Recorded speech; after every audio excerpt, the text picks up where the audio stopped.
hey, back with another episode on the SEMA build here. And let's see, I'm going to talk about some paint stuff. I'm going to talk about the engine. I'm going to talk about where we are with the suspension. I don't know, a bunch of good stuff. I'm going to blast through it here kind of quickly so I can get back onto this thing. So, you know, the hiccups that I spoke about in the last video, which was really shitty and cost me a lot of time. So I think we're past that. I have buffed everything, all the paint that's on the car in this last paint job. The only part that I have left to do is around the sunroof area on the top of the car. And I'm going to wait until I have the car on the ground before I tackle that. It's just much easier. You'll notice that I still have the plastic on the car from the paint, and the reason being it's much easier. It's easier on me. I don't have as much cleaning if I leave that on the car until I'm done with this first cut of polishing. So the car should be on the ground either this afternoon or tomorrow morning, and the reason why I'm waiting is because I'm going to throw the engine in it first and get that out of the way, get it off of my shop floor. My shop is kind of a disaster now. I haven't spent any time kind of tidying it up. I've just been running on this build.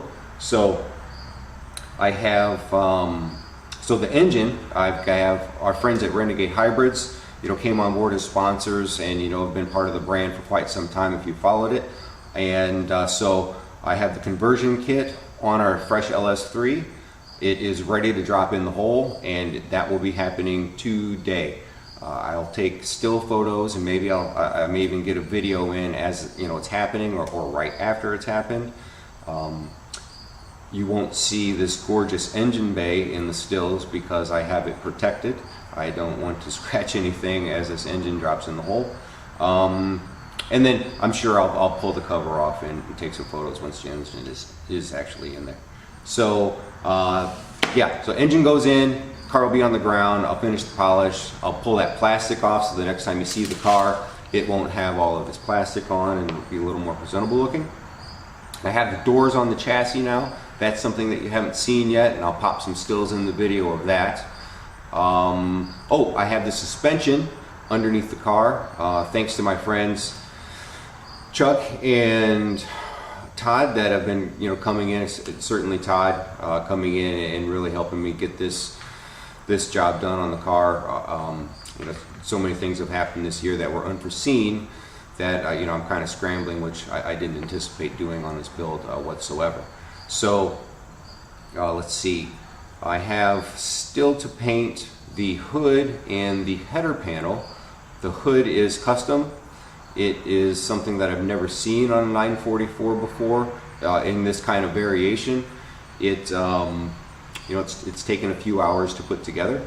So I'm still finishing the body work on that. I'm kind of jumping to that for a few hours here and there when I can. So that is going to be sprayed along with the header panel very shortly. I have a lot of custom painted engine compartment components that are going to start going in the car as well as soon as we have the engine in there.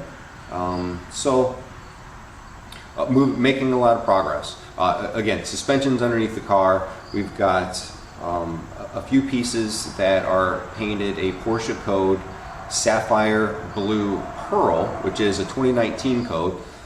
And I'll throw stills in of that jazz here as well. So I've done the spindles and the spring plates thus far, and I'll pop that color in a little bit more just as a highlight in the engine compartment and a few more pieces on the bottom of the car. We're running Terret sway bars both front and back. We have, of course, the Audi 01 E-swap that's going in. That the coupler is manufactured, and we're doing some test fitting, and then I can work on the mounts themselves for this kit and the shift linkage, which are, of course, the easier parts of the project. In addition, the second prototype of our dual master cylinder setup from Racing Pedal Boxes has arrived, and if you follow my Project 9 stuff, you'll know this is the second iteration of this dual master. It is going to go in this car, so as soon as I have the engine popped in, I'm going to pop this dual master cylinder setup in the car, and probably have some photos of that on the Project 9 socials. And let's see. Oh, so our SEMA brake package should be arriving shortly. This is something that we've been working on in coordination with SEMA. You know, not only are they sponsoring part of the build here, you know, the brake portion of the build, we've been helping them develop this brake package for the 944 as well, which, you know, 6-pot calipers, both front and rear, and you know, they have floating rotors available. It's going to be a really great kit. If you've done any digging on SEMA, they've been around for a while, but they aren't terribly well known. And we're going to kind of help them with that, especially in the Porsche community. So look for those. I'm pretty excited about them on the car. I'll give you some specs, you know, as they come in. You know, we'll talk about weights of rotors and calipers and sizes and all that good stuff.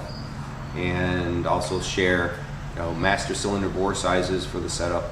And yeah, I think we'll have some really great performance from the brake package, and certainly the engine and intake setup that we're using. Should be pretty fun.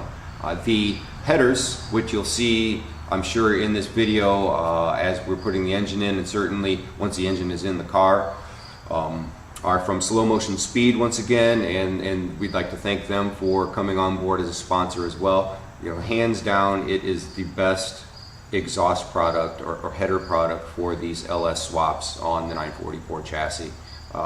They are the best, bar none.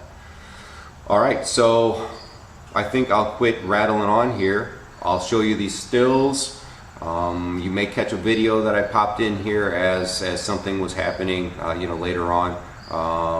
And yeah, so that's that, and we will see you in the next episode. Take care, folks. Till then.